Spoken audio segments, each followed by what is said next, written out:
अभिप्रेरणा के सिद्धांत एक मूल प्रवृत्त्यात्मक सिद्धांत सर्वप्रथम विलियम मैकडूगल ने मनुष्य और जीव जंतुओं के व्यवहार की व्याख्या करने के लिए मूल प्रवृत्त्यात्मक सिद्धांत का प्रतिपादन किया था।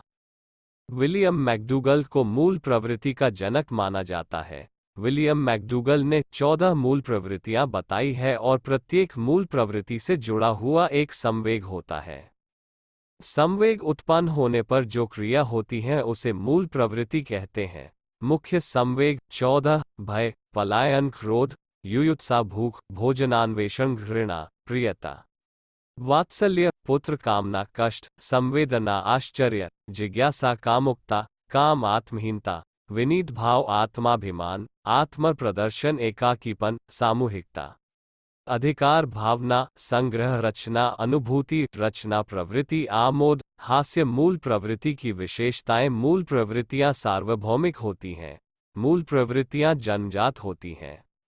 मूल प्रवृत्तियां आदतों से भिन्न होती हैं। मूल प्रवृत्तियों में 3 क्रियाएं शामिल होती हैं: ज्ञानात्मक, भावात्मक व क्रियात्मक। मूल प्रवृत्तियां व्यक्ति को क्रिया करने के लिए प्रेरित करती हैं।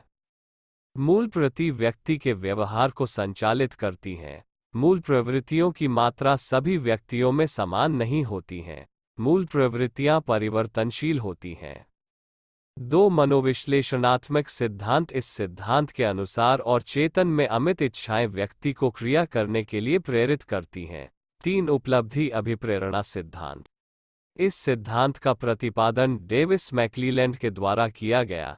इनके सहयोगी एटकिंसन व होएंगा डेविस नकली लैंड हार्वर्ड विश्वविद्यालय के मनोवैज्ञानिक थे। इस सिद्धांत में श्रेष्ठता से विशेष स्तर को प्राप्त करने की इच्छा को बताया गया है। इसमें व्यक्ति वहां तक पहुंचने की चाह रखता है जहां तक प्रयासों के द्वारा पहुंचा जा सकता है। इस सिद्धांत में चाह व्यक्ति को क्रिया करने के लिए प्रेरित करती है। 4 आवश्यकता पदानुक्रमिक सिद्धांत। इस सिद्धांत के प्रवर्तक मैस्लो है। मैस्लो के अनुसार 5 आवश्यकताएं व्यक्ति को कार्य करने के लिए प्रेरित करती है। 1 दैहिक आवश्यकता, 2 सुरक्षा की आवश्यकता, 3 स्नेह की आवश्यकता, 4 सम्मान की आवश्यकता, 5 आत्मानुभूति की आवश्यकता, 5 संतुलन स्थैर्य सिद्धांत। इस सिद्धांत को लोकप्रिय बनाने का श्रेय जैकलिन होकर व एप्पल को जाता है। यह सिद्धांत और असंतुलन की स्थिति में भी संतुलन बनाए रखने के लिए प्रेरित करता है। 6 सक्रियता सिद्धांत। यह व्यवहार की दक्षता पर बल देता है, इसीलिए मांसपेशियों को सक्रिय बनाने के लिए प्रेरित करता है। अभिप्रेरित करने के तरीके या विधियां। 1 असफलता का भय दिखाकर, 2 प्रशंसा एवं निंदा द्वारा, 3 आवश्यकताओं का ज्ञान कराकर, 4 प्रतियोगिताओं का आयोजन कराकर, 5 श्रव्य दृश्य सामग्री के प्रयोग द्वारा, 6 विद्यालय में कक्षा के उचित वातावरण द्वारा, 7 पाठ्य सहगामी क्रियाओं के आयोजन द्वारा, 8 आकांक्षा का स्तर जानकर, 9 प्रतिस्पर्धा की भावना जागृत करके, 10 सफलता का आभास कराकर।